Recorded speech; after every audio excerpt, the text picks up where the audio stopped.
ஹாய்ங்க, welcome to Chellamae சேனலுங்க. Last டைமோட continuous story தான் நான் வந்திருக்காங்க. பிஜி ரிலேட்டடுங்க. ஓகேங்களா?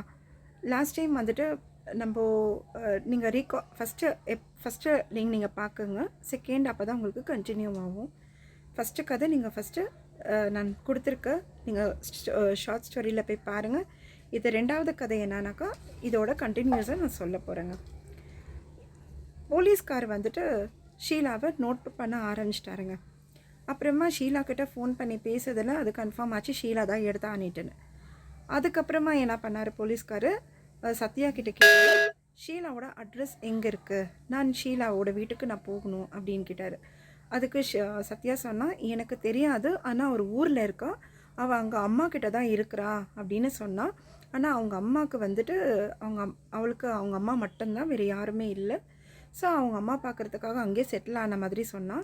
அதுக்கப்புறமா அங்கேயே அவளுக்கு கல்யாணமும் ஆயிடுச்சின்னு சொல்லியிருக்கா அப்படின்னுட்டு போலீஸ்கார்கிட்ட சொன்னாங்க. ஏன்னா ஷீலா வந்து சத்யா கிட்ட சொன்னதா அப்படி சொல்லி தான் ஊருக்கே போயிருக்கிறான்.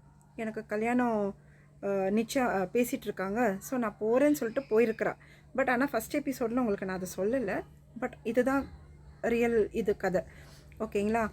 சரி, நான் அவளோ வந்து கல்யாணத்துக்கு தானே போயிருக்கிறான், நம்ம ஏன் அவளை சந்தேகப்படுறதுன்னுட்டு இந்த பொண்ணை அதை கண்டுக்கலாங்க. உண்மையாக அந்த பொண்ணு சத்யா பொண்ணு உண்மையாகவே அந்த ஷீலா பொண்ணை நம்பிட்டு இருந்திருக்கா. அதுக்கப்புறமா என்ன ஆச்சுனாக்கா, இந்த போலீஸ்கார் வந்துட்டு ஷீலா மேலே நோட்டடாகவே இருந்தார். அதை கண்டுபிடிச்சிட்டாரு.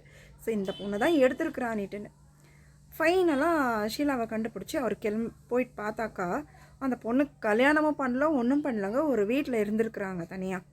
அப்புறமா அவர் கேட்டார், ஏன் அவனை கல்யாணம் ஆச்சுன்னு தானே சத்யா சொன்னால், நீ என்னத்துக்கு இங்கே தனியாக தங்கிட்டு இருக்கன்னதுக்கு அவள் சொன்னால், இல்லை நான் ஒன்றும் தனியாக இல்லை, நான் கல்யாணம் ஆகிருக்கு, என் ஹஸ்பண்ட் வெளியில் போயிருக்காரு அப்படி இப்படின்னு நல்லா போய் சொல்லிவிட்டு அவள் அங்கே ஸ்டே பண்ணியிருக்கா. அந்த அப்புறமா சொன்னால், சார் நான் தான் எடுத்தேன், அதுக்கு நான் சாரி கேட்டுக்கிறேன், நான் வந்துட்டு ஏன்னா அதுக்கு தகுந்த நான் காசை கொடுத்துட்றேன், என்கிட்ட வந்துட்டு பணம் தான் இருக்குது, நான் பணம் கொடுத்தேன், ஏன்னா நகை வந்து உருக்கியாச்சு, அந்த நகை கிடைக்கிறது கஷ்டம், ஸோ நான் சாரி கேட்டுக்கிறேன், எனக்கு தேவையாக இருந்ததுனால தான் நான் எடுத்துட்டேன் அப்படின்னு சொல்லியிருக்கிறாங்க.